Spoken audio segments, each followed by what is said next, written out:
Sentiria dificuldade em descrever a emoção que tomou conta de mim ao ver aqueles picos altaneiros dos quais tenho ouvido falar e lido tantas vezes, os quais me dizem que a viagem terminou e cheguei ao meu novo lar.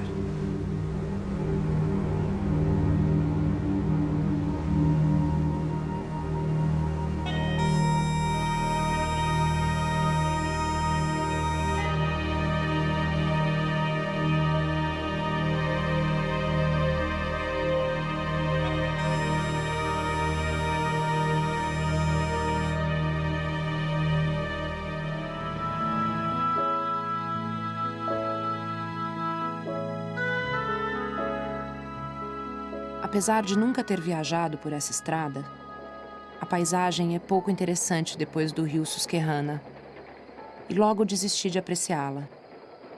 Concentrei-me nos sentimentos que naturalmente se apossam de quem sai de casa para viajar pela primeira vez por longo tempo, sentindo-me um estranho em terra estranha.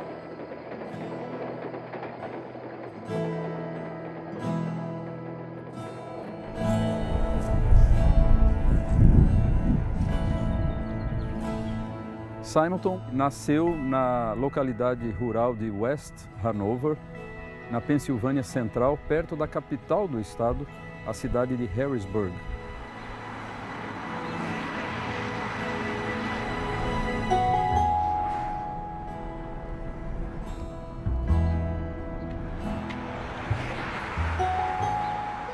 Yes, that's right here.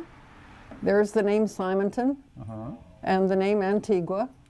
And this parcel of land was chartered in 1744. Wow. Right here. This whole thing was their property. Yes, everything within these lines here was owned by the Simontons.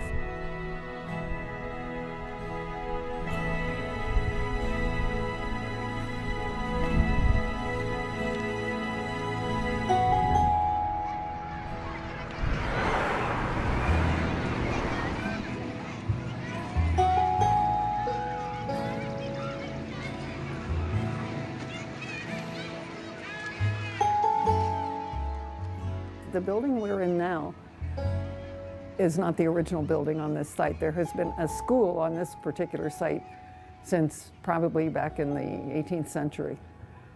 But buildings fall down and are rebuilt, and this is the latest version of the Oak Hall School, where one of the Simontons was a student at one time.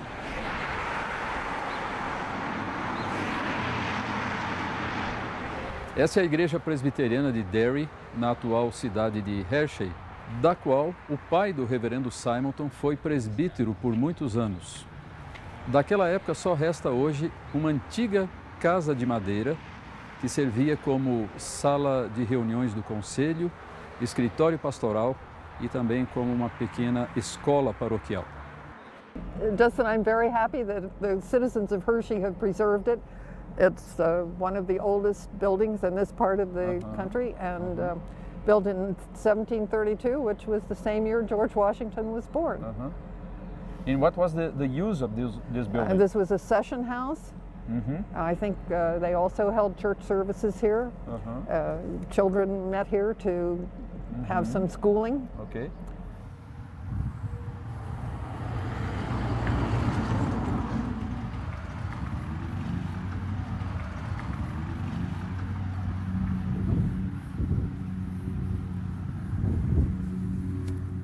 We can see here the name Dr.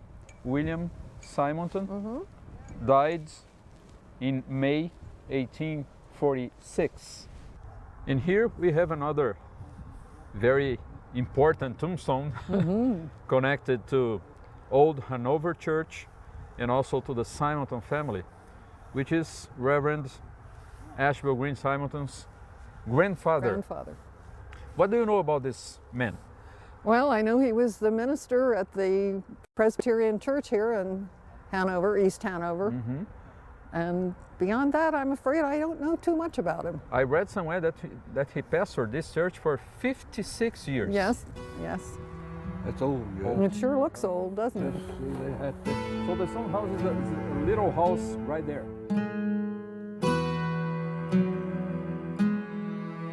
Com o falecimento do seu pai e também do seu avô, a família se mudou então dessa localidade rural, a fazenda Antigua, para a cidade próxima, a capital Harrisburg.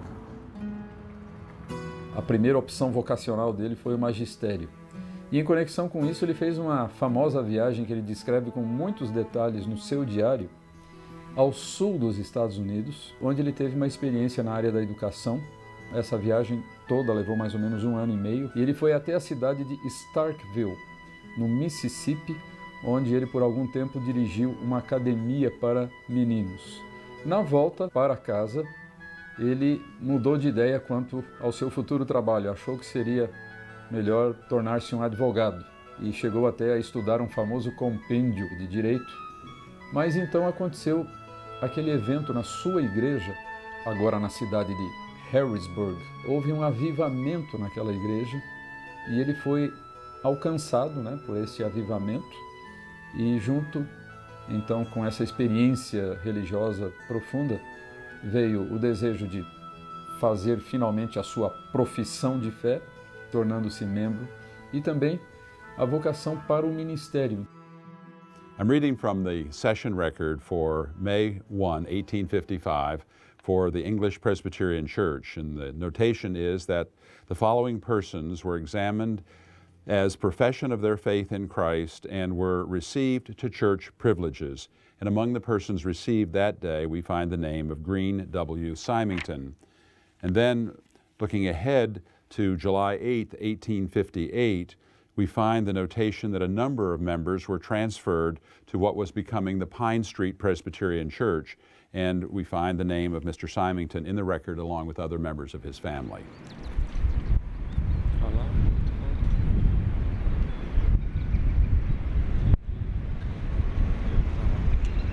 Pine Street Presbyterian Church was founded in 1858, and the current building that we are in was built, they began to lay the cornerstone in 1859. In fact, Ashbel Symington laid the cornerstone and dedicated it.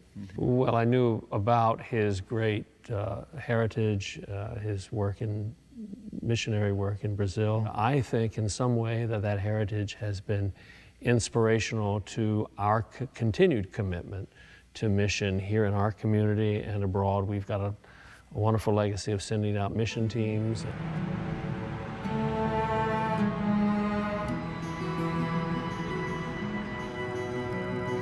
Symington teve 2 permanências aqui em Princeton. Primeiro, estudando no College, que hoje é a Universidade de Princeton, e posteriormente no Seminário Teológico.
Durante a sua estada aqui em Princeton, Symington teve uma experiência muito marcante já no seu primeiro semestre de estudos, quando certo dia, assistindo ao culto na capela do seminário, como sempre acontecia, foi pregador naquela ocasião específica o famoso Dr. Charles Hodge, conhecido professor de teologia aqui do seminário e um dos mais destacados teólogos da Igreja Presbiteriana dos Estados Unidos.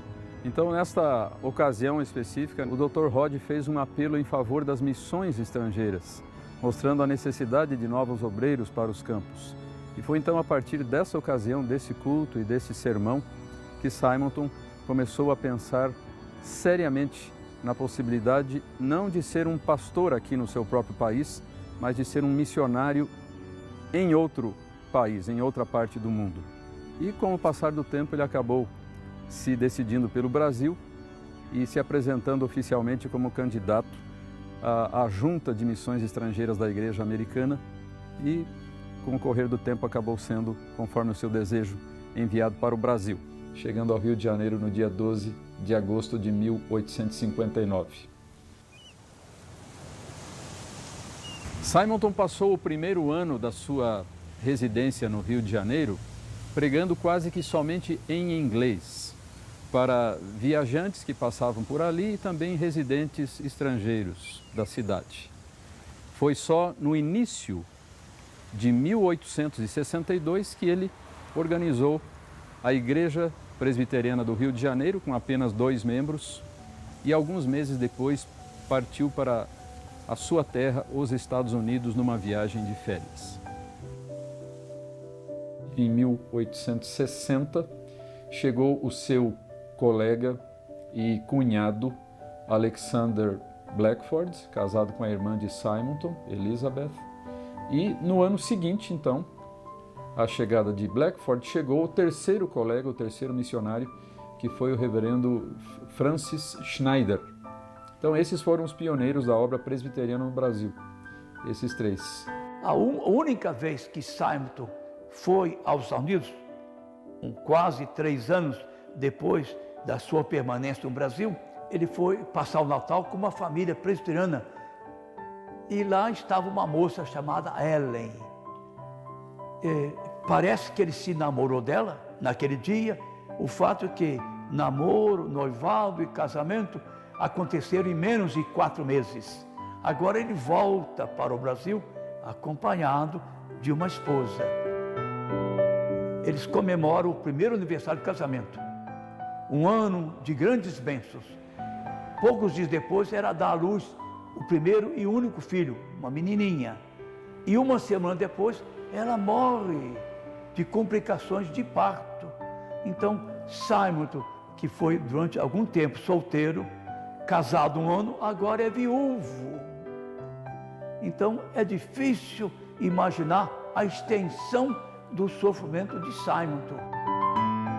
Foi nesse ano, 4 meses depois do falecimento da esposa, que Simonton fundou o primeiro jornal protestante do Brasil e da América do Sul, a Imprensa Evangélica. Ele teve que se acostumar com o povo, com a língua, com a comida, com a cultura, e ele teve momentos de abatimento com a sua dificuldade em aprender a língua portuguesa.